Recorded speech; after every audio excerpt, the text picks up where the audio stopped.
Assalamualaikum warahmatullahi wabarakatuh.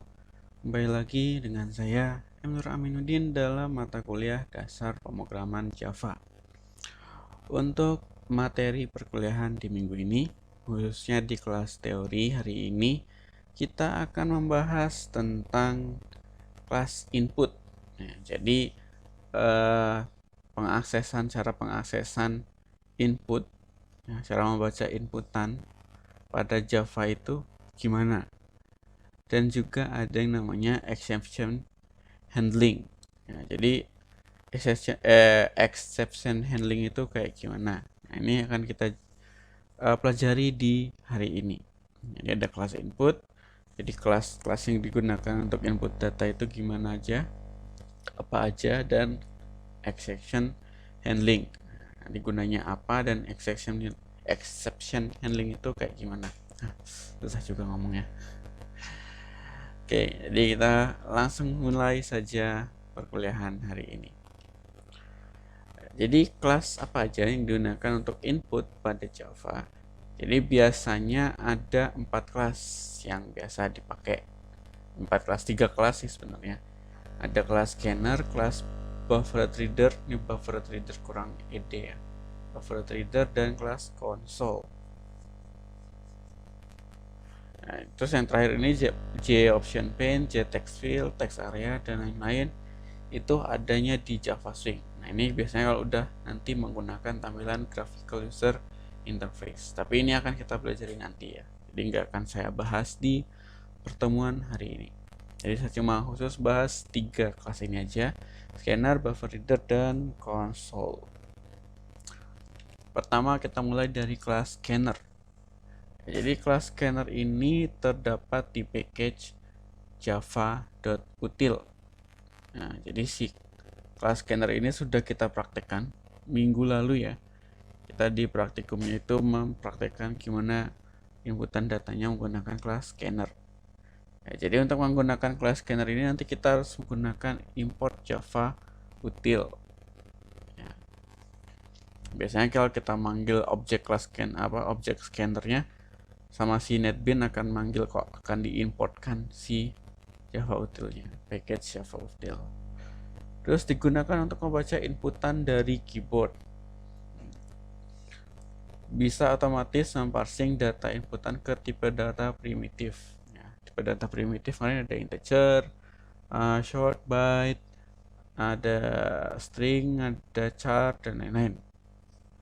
Nah, jadi selain membaca inputan, si kelas scanner juga ini akan otomatis memparsing input tersebut ke tipe data primitif. Cara si menggunakan kelas scanner ini cara paling simpel untuk mendapatkan inputan pada Java. Ya, paling gampang lah intinya. Nah, makanya kemarin kita praktikannya pakai kelas scanner aja. Jadi ini adalah sintaks untuk kelas scanner. Jadi kelas scanner itu menggunakan rumus metode next bla bla bla, baru buka tutup kurung, untuk menangkap dan memparsing inputan. Nah, jadi ya kalau ada fungsi yang next bla bla bla terus buka tutup kurung untuk inputannya, itu pasti menggunakan kelas. Nah, jadi contohnya ada next integer, next byte, next sort, next biasa, next line, dan lain-lain ya. Nah, jadi ini tergantung mau diparsing kemana inputannya. Kalau inputannya angka berarti langsung aja next integer atau next byte atau next sort. Kalau teks berarti next line. Kalau koma-komaan angkanya next double atau next float. Kalau true or false next boolean. Jadi tergantung mau diparsing kemana. Tinggal ditambahin next depannya. Oke, jadi itu untuk kode metodenya. Ini lebih banyak lagi, bisa kalian cek sendiri ya di Java Point di web. Nah, ini udah banyak metode-metodenya dan dibahas juga buat apa aja metodenya. Nah, ini saya cuma jelasin aja yang sering dipakai ya. Oke, jadi ini sintaks deklarasi objeknya. Ada scanner, nama kelasnya dulu scanner. Kemudian variable scan, ini nama variabelnya bebas saja, terserah mau apa nama variabelnya. scan doang biasa, VR scan bisa, terserah lah. Scanner sama scanner spasi nama variabelnya apa sama dengan new scanner dalam kurung system.in. Terus pemanggilan metodenya untuk mengambil inputan data, kita membuat variabel dulu untuk penampung datanya, tipe data apa, variabel penampungnya apa. Ini ada deklarasi variabel yang udah kita pelajari minggu lalu lah ya. Ada modifiernya juga kamu ditambahkan. Intinya ada deklarasi variabel sama dengan kita panggil variabel scan yang di atas ini. Jadi objeknya apa? Variabel objeknya titik method next. Ya, jadi salah satu bisa next integer, next byte, next short, next biasa, next line, dan seterusnya. Oke. Nah, jadi tipe datanya apa? Tipe datanya apa? Deklarasi variabelnya apa? Biasakan deklarasi variabel ada modifier, tipe data, sama nama variabel. Sama dengan objek variabel, nama variabel objeknya apa? Yang udah di buat di atas.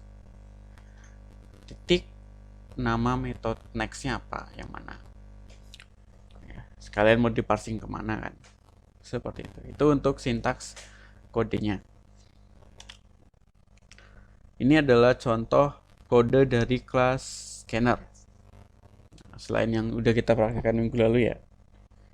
Di sini ada import java util titik bintang, kemudian ada kelas scanner example. Dari dalam void mainnya, manggil dulu objek scannernya, scanner, terus nama variabelnya di sini adalah in, sama dengan new scanner system.in. Terus system output enter your name. Jadi inputannya tidak ganti baris nih, karena nggak pakai ln. Print biasa inputan. Terus ini buat ngambil inputannya. Jadi inputannya dimasukin dalam variabel name. Terus manggil objeknya apa? In titik next.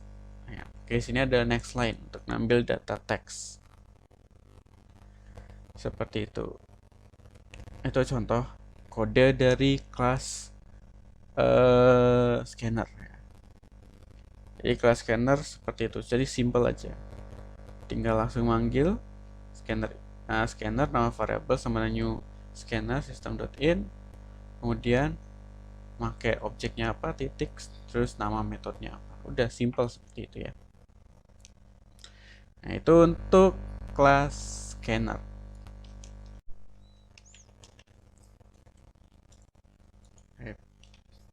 Oke. Selanjutnya kelas buffer reader. Ya, jadi kelas buffer reader ini terdapat di package java.io. Biasanya nanti importnya java.io titik bintang gitu. Jadi kalau kelas scanner tadi ada di Java util, kalau buffer reader itu java.io. Emang java.io ini adalah kelas atau package Java yang menampung untuk input output. Ya, jadi kalau input output itu ada yang namanya stream, ya, aliran datanya, input output, itu namanya stream. Nah, jadi yang digunakan untuk membaca inputan teks dari input stream. Nah, dia khusus membaca teks. Jadi dia akan membaca atau menganggap itu sebagai sebuah karakter atau string itu, teks ya. Jadi kelas buffer reader ini menggunakan metode readline untuk membaca data baris per baris. Nah, jadi si metode readline ini memiliki performa yang cepat dalam membaca data yang diinputkan. Jadi si kelas buffer reader ini bisa membaca teks selain lewat konsol, bisa juga lewat file. Ya, jadi kita punya file sederhana yang bentuknya .txt atau file-file kecil-kecilan seperti itu yang bisa diakses. Nah, ini bisa dibaca isinya oleh kelas buffer reader. Ya, nanti isi kelasnya itu akan berupa sebuah array. Isi filenya itu akan dibaca dalam bentuk sebuah array. Jadi karakter per karakter biasanya. Tapi kalau konsol Itu tidak menggunakan array, langsung aja inputan keyboardnya apa gitu. Ya benar, inputan di konsolnya itu apa. Bukan apa kata per kata atau karakter per karakter. Tapi kalau di file nanti bentuknya akan menjadi sebuah array. Nanti akan saya jelaskan di contohnya ya. Intinya nanti menggunakan readline untuk membaca data baris per baris. Jadi satu baris isi datanya apa aja. Nah, itu menggunakan readline. Jadi sintaks kodenya, jadi kalau menggunakan keyboard atau nanti di lewat konsol, itu kita deklarasikan dulu input stream readernya. Jadi input stream reader, terus nama variabelnya apa, misal variabel C, sama dengan new input stream reader system.im. Hampir sama kayak tadi ya, kelas scanner. Jadi ada system.in-nya. Tapi di sini system.in itu dipakai untuk input stream readernya. Jadi pilih salah satu atau mungkin boleh dua-duanya. Jadi mau stream keyboard pakai ini untuk kodenya, input stream reader, terus nama variabelnya apa, var c misalkan, sama dengan new input stream reader, terus dalam kurung system.in. Nah, ini membaca inputan lewat keyboard atau konsol. Terus kalau inputannya lewat file, menggunakan file reader, nama variabelnya apa, var f, sama dengan new file reader, terus lokasi filenya di mana. Jadi langsung ditentukan di sini ada lokasi filenya. Terus untuk deklarasi objek si buffer readernya itu sendiri, jadi buffer readernya itu sendiri menggunakan kelas buffer reader spasi nama variabelnya apa, misal di sini var_buff gitu, sama dengan new buffer reader dalam kurung variabel streamnya apa. Nah, jadi kalau keyboard berarti misal di sini adalah var_c, new buffer reader dalam kurung var_c. Misal stream file nama variabelnya var_f, berarti new buffer reader var_f. Jadi apapun nama variabel streamernya, bisa keyboard atau konsol atau file, tapi salah satu aja. Kalau dua berarti dibuat dua deklarasi objek, kalau dua dengan nama variabel yang berbeda kalau ada dua streamnya. Terus sintaks pemanggilan metodenya untuk membaca inputan. Jadi tipe datanya apa, terus variabel penampungnya apa, nama apa ya. Jadi intinya deklarasi awal lah, deklarasi awal variabelnya apa, sama dengan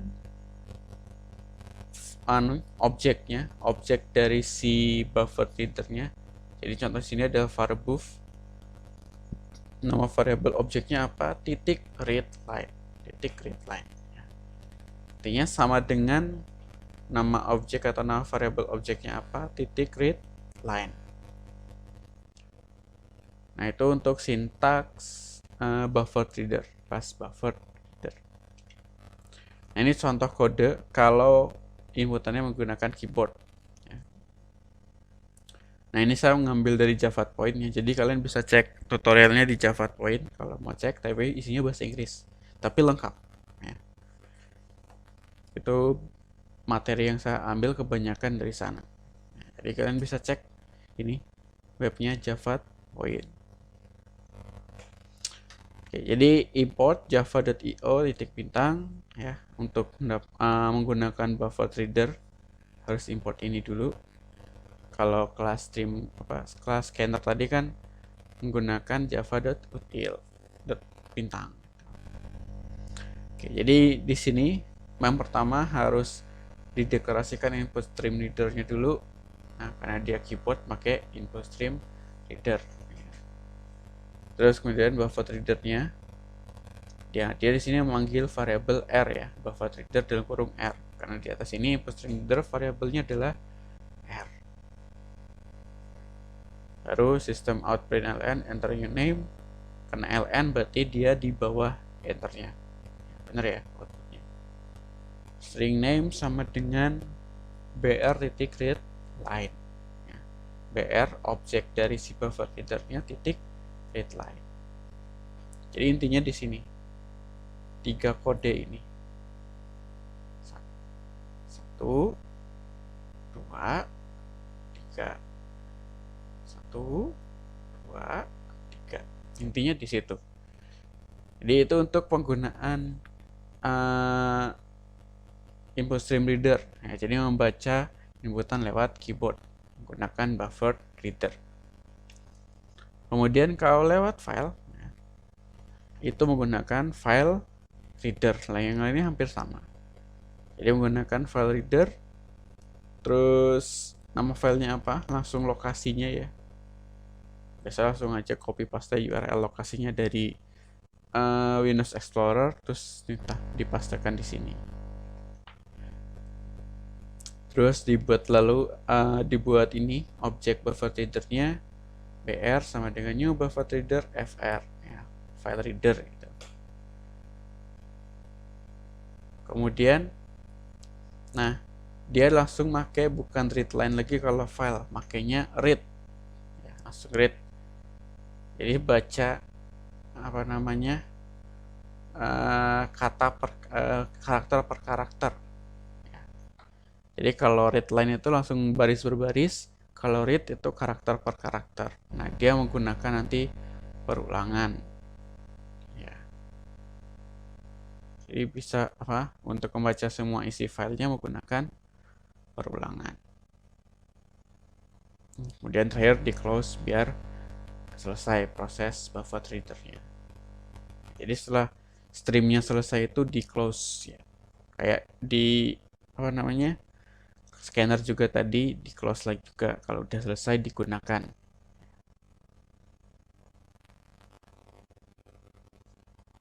Oke, jadi ini contoh untuk penggunaan file. Jadi hampir sama sebenarnya, cuma bedanya kalau di file bisa pakai read juga.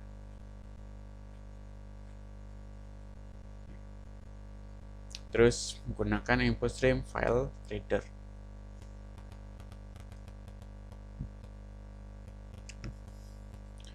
Oke, itu untuk kelas buffer reader ya. Selanjutnya adalah kelas console. Ya, sama dengan kelas buffer reader, kelas console juga terdapat di package java.io. Ya, jadi digunakan untuk mendapatkan inputan data dari konsol ya. Bisa membaca teks dan juga membaca password. Kalau kalian pengguna Linux, kalian pasti menggunakan terminal Linux gitu kan. Di situ biasanya kalau kalian login make GitHub misalkan, atau login root gitu, yang paling simpelnya login root sudo su gitu kan, nanti kan disuruh masukin password. Nah, selain password juga bisa membaca teks di konsol itu. Jadi ada teks dan password 2 itu biasanya. Nah, kalau password itu kan kalau di konsol itu nggak kelihatan. Kan kalau kalian pakai Linux kan sudo su terus kalian inputin password, yang kalian inputin itu nggak kelihatan passwordnya. Ya, sama di sini juga nanti inputan itu tidak akan kelihatan kalau menggunakan konsol. Jadi khusus password itu tidak akan ditampilkan inputannya. Ya, karena itu masalah keamanan data. Oke. Ini kelebihan dari si kelas konsol. Bisa membaca teks dan bisa membaca password. Kelebihannya bisa membaca password ini. Jadi menyembunyikan inputan password.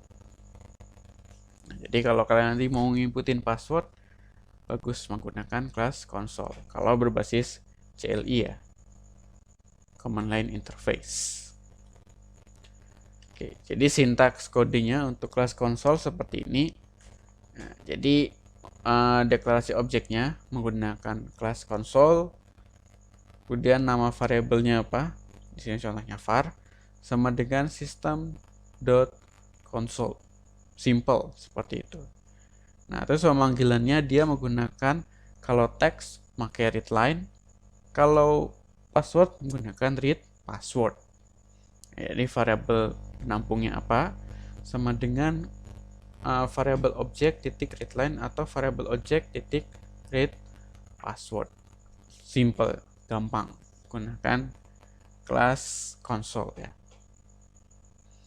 Jadi kelas konsol ini kalau nggak salah baru ada di versi 1.5 atau berapa ya? Ya benar 1.5 kalau nggak salah. Jadi dari awal pas awal ada Java itu belum ada si kelas konsol ini. Tapi setelah pengembangannya dirasakan butuh yang lebih simpel lagi, akhirnya dibuatlah kelas konsol.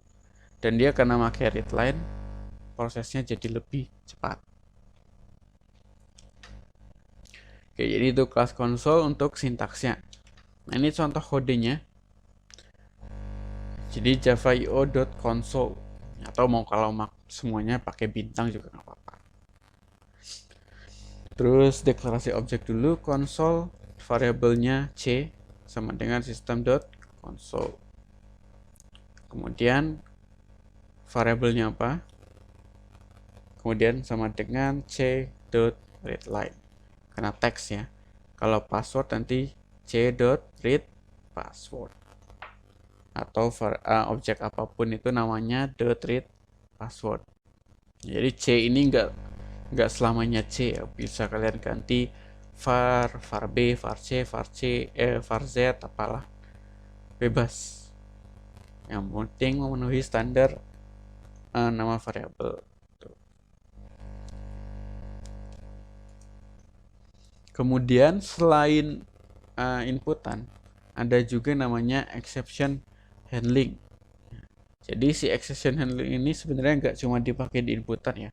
Di semua proses di Java bagus menggunakan exception handling. Ya, jadi si exception handling ini merupakan salah satu mekanisme untuk mengatasi runtime error.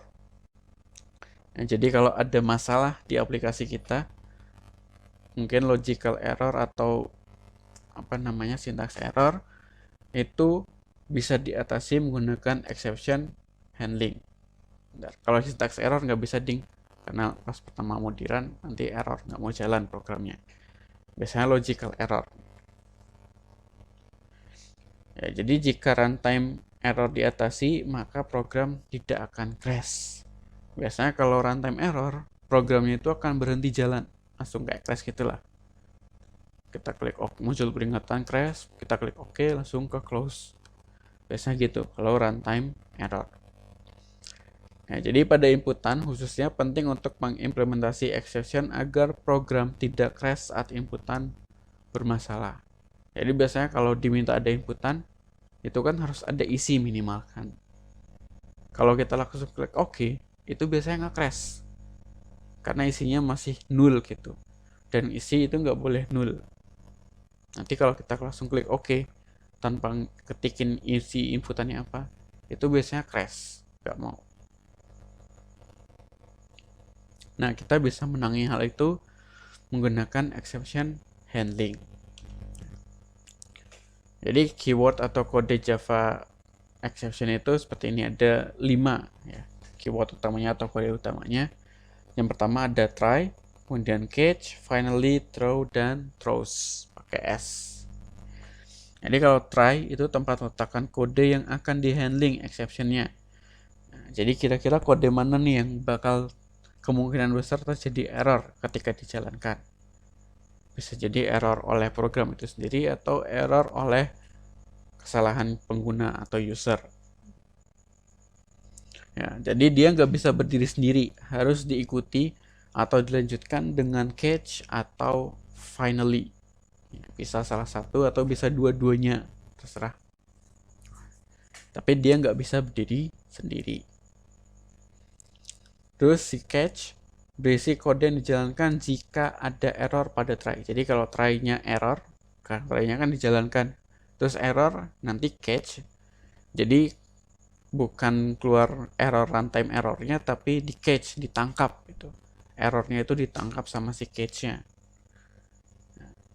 Jadi ini di catch ini yang dikasih, yang ngasih tahu, nih ada error ini gitu.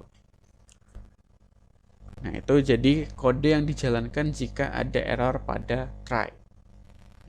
Jika ada error di sini. Nah, jadi dia juga nggak bisa berdiri sendiri, minimal harus ada try ya. Terus bisa diikuti atau dilanjutkan dengan finally. Kalau finally itu berisi kode yang akan selalu dieksekusi. Jadi mirip dengan konstruktor ya. Konstruktor itu kan akan selalu dieksekusi jika nama kelasnya dipanggil atau objeknya diinisialisasi. Akan selalu kepanggil konstruktor. Tapi kalau di sini di exception handling itu finally kode yang akan selalu dieksekusi, baik si handling dalam kode try ini error ataupun jalan. Finally-nya itu akan tetap dijalankan. Makanya kalau ada kode penting dan wajib dijalankan, dimasukkan ke finally. Jadi kombinasinya bisa try catch, try finally, atau try catch finally. Itu bisa. Kemudian ada throw dan throws. Ya, kalau throw itu berisi kode yang mengeluarkan output pesan error jika terjadi error. Nah, jadi kalau ada error inputan gitu, throw error apa gitu. Nanti di command line interface-nya akan muncul keterangan error yang di throw gitu. Bentuknya string. Jadi kayak semacam alert gitulah. Throw. Jadi throw ini dideklarasikan di dalam metode, berbeda dengan throws. Kalau throws itu dideklarasikan pada deklarasi nama metodenya. Jadi deklarasinya bukan di dalam metodenya. Jadi sama-sama menghandle error sehingga program tidak crash. Bedanya di letak deklarasi. Ini contoh kode try catch. Jadi ada try dulu. Misal try integer data sama dengan 50 bagi 0. Ini pasti error ya. Karena nanti 50 itu kan gak bisa dibagi ke 0. Angka apapun itu kan gak bisa dibagi 0 gitu. Terus di catch. Kalau aja error di catch exception A, sintaksnya gini ya. Catch exception A. Gak cuma exception A, sebenarnya masih ada error-error lain, arithmetica error, arithmetic exception dan lain-lain. Nanti kalian bisa cek di Java Point ya, macam-macam exceptionnya banyak, bisa dicek, bisa dieksplor sendiri lah ya. Terus catch yang dijalankan jika error. Jadi jalannya kan system out println can divide by 0. Jadi can divide by 0. Jadi di sini kan integer data sama dengan 50 bagi 0. Ini error. Terus kemudian di catch, outputnya sekarang menjadi ini. Tapi kalau tidak error, outputnya ini nggak muncul. Jadi nggak ada masalah seperti ini. Jadi gini ya, try, buat atau kurang berapa, kemudian catch, exception A, kemudian isi yang kode yang dijalankan jika try-nya gagal atau error. Finally juga sama. Try, buka tutup kurung, kurawa, finally, buka tutup kurung, kurawa, gitu. Terus ini contoh throw. Ya, jadi throw itu ada di sini nih. Ini kan masih dalam metode nih. Nah, ini throw. Jadi if age kurang dari 18, di throw ada new arithmetic exception not eligible for voting. Ya, jadi dikasih tahu di keterangannya itu, ini error nih, ada error ini nih, nggak bisa, nggak boleh, gitu kan. Nah, terus udah programnya berhenti, nggak sampai end of program. Jadi objek check age 13, udah programnya langsung stop karena errornya langsung di throw. Nah, jadi penggunaannya di dalam metode. Kemudian kalau throws digunakan di penamaan metode. Jadi integer, division, kemudian ujungnya ada throws arithmetic exception. Nah, ini lebih rapi ya, dibandingkan throw.